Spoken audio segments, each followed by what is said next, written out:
Good afternoon, children.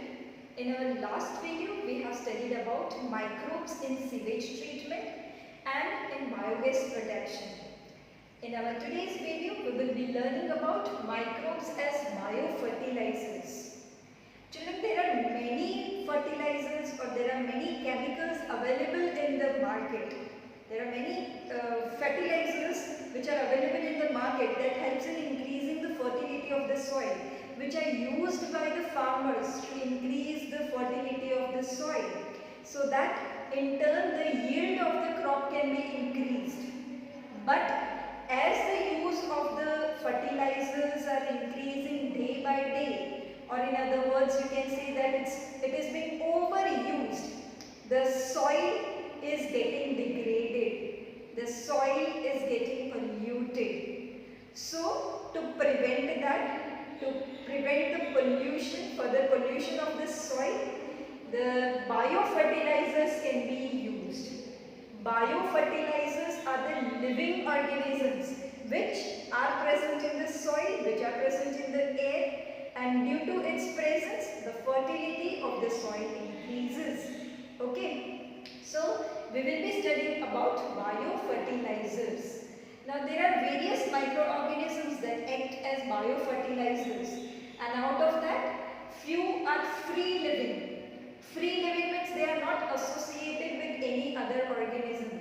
They live freely, they live singly, okay, and they live freely in soil or in air, and some of them are fixed, okay, they are in association, they remain attached to some other living organism, so they are fixed, right? So let us start with the first type of such microorganism. The first is free living nitrogen fixing bacteria.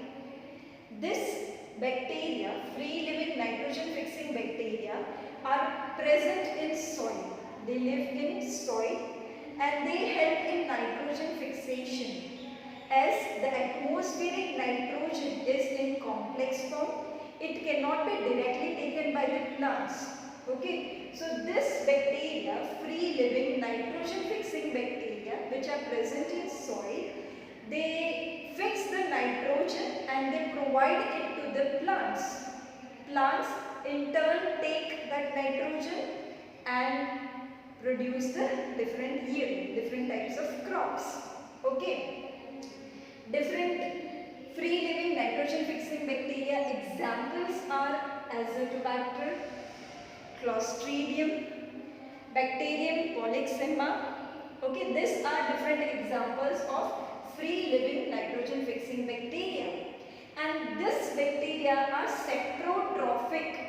You know, saprotrophic means the organisms which feed on dead and decaying matter, right? So these organisms, they take up or they degrade the plants and animal dead bodies, and they release the nitrogen in the soil, which in turn is taken up by the plants for its growth. Okay. Now we will see the other type of bacteria are photoautotrophic. Okay. Example of photoautotrophic is Rhodospirillum. This also helps in nitrogen fixing. They have nitrogen fixing properties. They help in nitrogen fixation and they help in the yield of nitrogen fertilizers. Okay, and they are used for cotton plant, maize, jowar and rice. Right? And then the another category of the microorganism is the nitrogen fixing cyanobacteria. Nitrogen fixing cyanobacteria are also free living organisms, and the examples are Anabaena, Nostoc, Olosida. Okay, and these organisms are extremely low cost biofertilizers. ठीक है, ये बहुत low cost biofertilizers हैं as compared to the chemical fertilizers that are available in the markets. Okay, now this cyanobacteria, they are photosynthetic, means they undergo photosynthesis. Okay, and they produce the organic nitrogen. Okay, they, as the cyanobacteria, wherever they are present, They are present in large amount in the rice fields, and along with the nitrogen, they also add up phosphorus, molybdenum, potassium in the soil. Okay. So that was about nitrogen fixing cyanobacteria. Now we will be studying about loose association. Okay, these are the nitrogen fixing bacteria. Example is the Associative, and they are present or they live in association with the roots of the higher plants. Okay, they are not in the intimate association in the roots of the higher plants. Okay, so that is rhizosphere association. Okay, but as they are in association with the roots of the higher plants, they fix the nitrogen, and that nitrogen in turn is provided to the plants. Plants use that nitrogen and increase their yield, right? So that is called associative mutualism. Okay, it is called associative mutualism. Clear, children?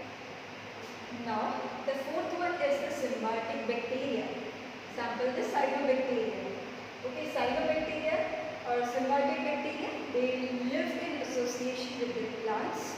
Okay, and they help in nitrogen fixation. Okay, as I told you, the symbiotic bacteria, they live in association with the plant.